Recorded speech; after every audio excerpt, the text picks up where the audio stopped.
Halo book lover di seluruh penjuru Indonesia. Selamat datang di akun YouTubeku Mailinda Chandra.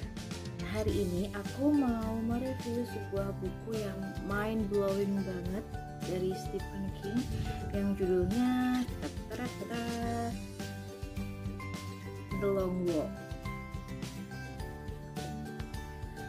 Jadi guys, The Long Walk karya Stephen King ini merupakan buku pertama dari Stephen King yang aku baca. Dan di sini sebenarnya dia pakai nama alias Richard Bachman. Jadi buku ini itu bercerita tentang 100 remaja di sebuah kota yang mereka berkompetisi untuk adu jalan sejauh berpuluh-puluh mil dan hanya akan ada satu menang. Nah, jika kecepatan jalan mereka itu terlalu cepat atau terlalu lambat, mereka akan mendapat peringatan.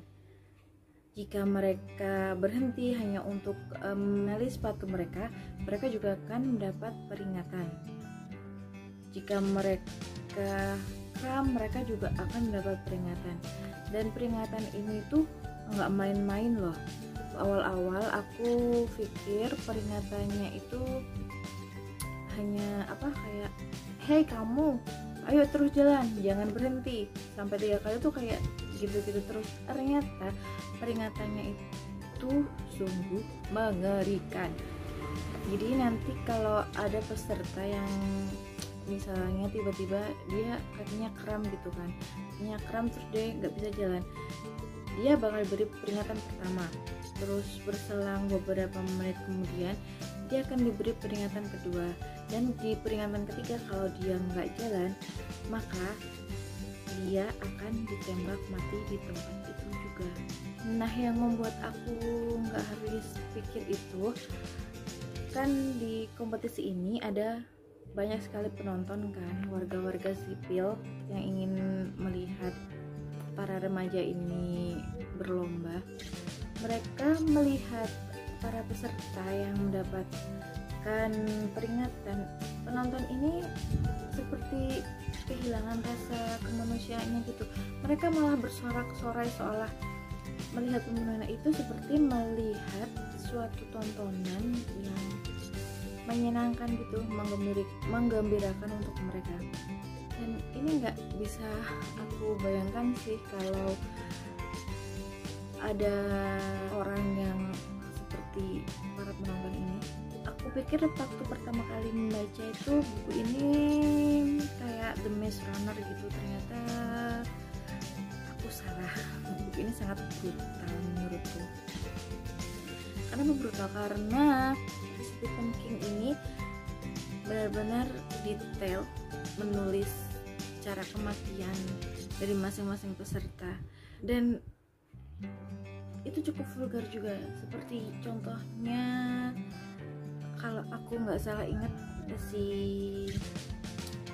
Olson waktu yang diberi peringatan itu digambarkan kayak ususnya Olson itu keluar dan dia memegangi ususnya gitu, tapi dia tertawa-tawa seolah bahagia karena mendapatkan peringatan itu.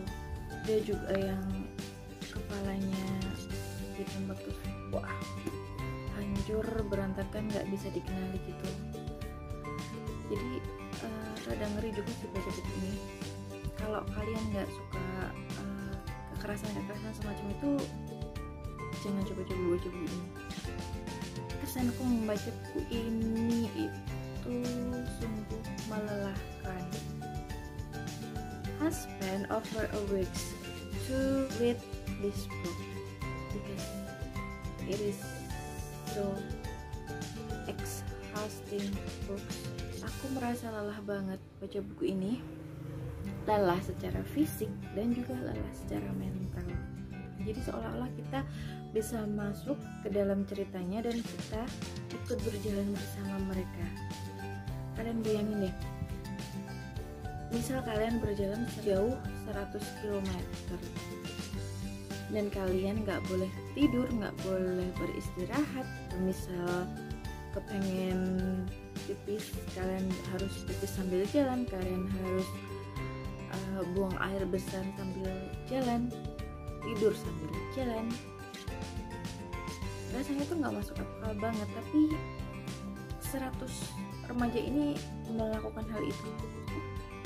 Aku suka persahabatan si Ray Garati bersama para remaja lainnya yang diciptakan lambat tapi mengena di hati. Jadi persahabatan mereka itu kuat banget. Kayak contohnya itu ada yang namanya Scrum. Itu dia satu-satunya remaja yang sudah menikah, dan para peserta itu berjanji siapapun yang menang harus membiayai si istrinya Scrum yang sedang hamil. Soalnya di cerita ini tuh si Scrum itu kayak udah sekarat gitu, jadi udah nggak ada harapan untuk dia menjadi pemenangnya. Terus saat masing-masing peserta mulai berkukuran, si Ray ini juga merasa kesedihan yang mendalam di dalam dirinya. Kenapa harus teman-temannya yang meninggal gitu? Dan sebenarnya aku juga cukup sedih sih ketika beberapa karakter yang emang deket sama si Ray Garati harus mendapat peringatan dan harus mati gitu. Kayak si Olson itu contohnya, aku sempat kayak nangis gitu. Dan ada beberapa karakter yang aku sukai juga di sini. Selain Ray Garati, tentunya aku suka karakternya McFries. Dia di sini menjadi yang paling dekat sama Ray Garati. Jadi Ray Garati ini sempat melakukan hal-hal yang menurutku itu bodoh banget, sampai dia hampir mendapat peringatan sampai 2 atau 3 kali, dan yang menyelamatkannya itu adalah McFries. Jadi McFries itu terus menyadarkan si Ray gitu. Dia tuh kayak nggak pengen si Ray Garati mati gitu. Kayak si McFries kayak mendukung Ray supaya dia menjadi pemenangnya gitu. Terus ada juga karakternya si Stebbins. Dia itu di luar pertemanannya si Ray Garati, tapi karakternya cukup kuat. Dia penyendiri, tapi dia cukup tangguh dan gak banyak bicara. Sekali bicara itu mengena banget di hati. Terus ada juga karakternya si Barkovich. Si Barkovich ini kayak antagonisnya gitu di sini. Jadi dia tuh gak punya teman, dan dia tuh kayak selalu mencari musuh, tapi sebenarnya ternyata hatinya tuh sangat rapuh gitu. Sebenarnya tuh aku masih penasaran sih dengan alasan dari kompetisi jalan ini diadakan, karena di sini tuh nggak dikasih penjelasan sama sekali. Bahkan pemenang-pemenang sebelumnya tuh nggak ada kilasan-kilasan gitu, nggak ada cerita, nggak ada asal usulnya kenapa diadakan. Terus ada juga kan karakternya si Mayor, dan si Mayor ini juga nggak dikasih penjelasan seperti apa sih orangnya.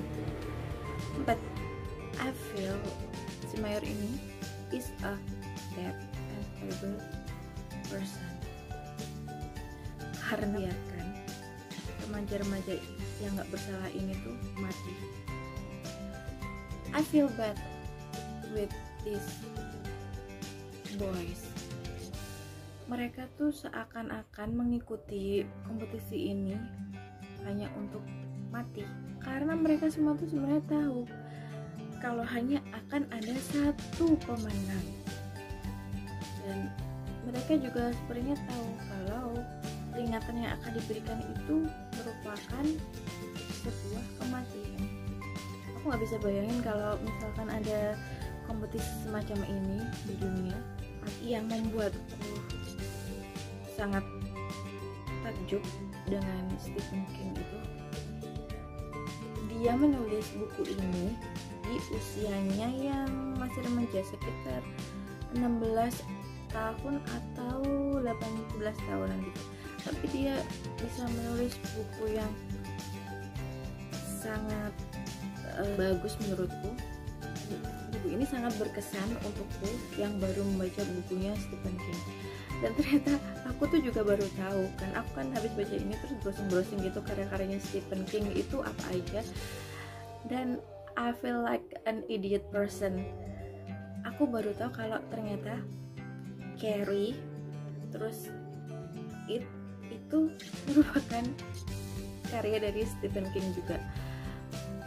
I never read it or Carrie yet, but I was watching the movie first. Dan menurutku filmnya itu bagus, dan jika filmnya bagus otomatis bukunya pasti akan lebih bagus juga. Dan tentang ending dari buku ini, I have a big question and I think there are nobody can answer it, can explain it.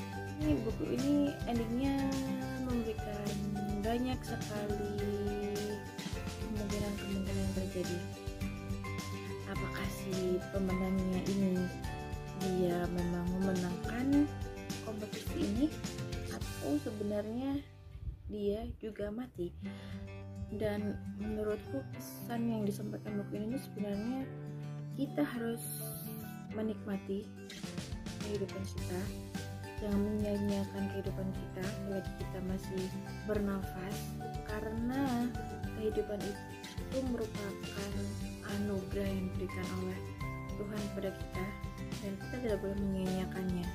Jika kalian pernah membaca buku Stephen King yang lain, please let me know. Kalian bisa menuliskan judulnya di kolom komentar, atau kalian bisa DM aku lewat Instagramku Meilinda Chandra, dan aku pasti akan baca. So, jadi sekian reviewku tentang bukunya Stephen King Long Walk ini. Kalau ada masukan atau reviewnya kurang mendetail atau apapun masukan untukku, kalian bisa menulisnya langsung di kolom komentar. Kalian bisa mengkritikku juga karena I'm still a newbie on YouTube. Jika kalian suka reviewku, kalian bisa klik tombol like. I'm really appreciate for your time, and makasih banget untuk kalian semuanya. Salam literasi. Bye bye.